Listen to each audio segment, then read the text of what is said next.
በኢንቨስትመንት ስም የሚደረጉ ቁማሮች የደቡብ ኢትዮጵያ ክልል ባለስልጣናትን እልም ወዳለ ማንፊያዎች እየቀየረ ነው።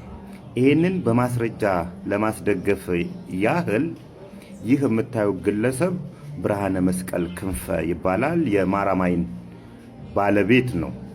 በደቡብ ኢትዮጵያ ጋሞ ዞን ቦረዳ ወረዳ የከሰል ድንጋይ ለማምረት ፍቃድ ይጠይቅና ይሰጠዋል። ይህ የከሰል ድንጋይ በአመት 4,500,000 ቶን የከሰል ድንጋይ ለማምረት ነው። ፍቃድ ከተሰጠው በኋላ ከሰል አለበት ወደ ተባለው ቦታ ላይ ፍለጋ ይጀምራል። ቦረዳ ወረዳ ላይ ያገኛል።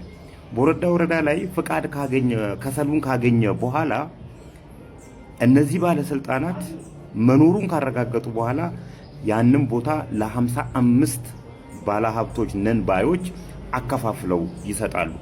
እንዴት ሰነድ እንደቀያየሩ የሚያሳይ የድምጽ ቅጂ ከዚህ ፖስት በፊት ፖስትቼላችኋለሁ፣ አዳምጡት። ከፈለጋችሁ ፋና ብሮድካስቲንግ ኮርፖሬት የማዕድን ስር ቁማርተኞች ብሎ በሰራው ዶክመንተሪ ላይ ግልጽ ያለ ነገር ስላለ እንድታዳምጡት ላስቸግራችሁ።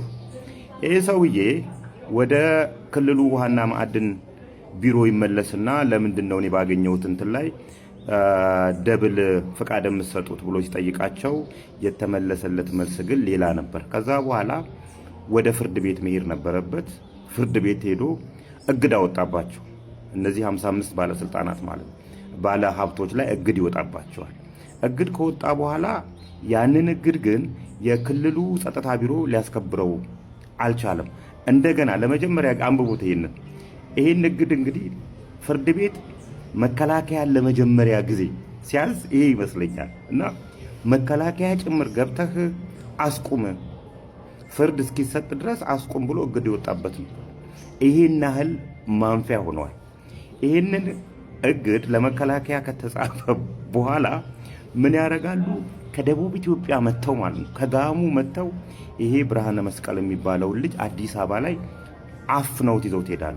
ወዴት እንዲዘውት እንደሄዱ ማለት ነው። አፍነውት ወዴት ይዘውት እንደሄዱ ከ3 ወር ከ4 ወር በኋላ ነው ያለበት ቦታ የታወቀው። መጀመሪያ ሶዶ ላይ የሆነ ቦታ ላይ አፍነውት ደበቁት።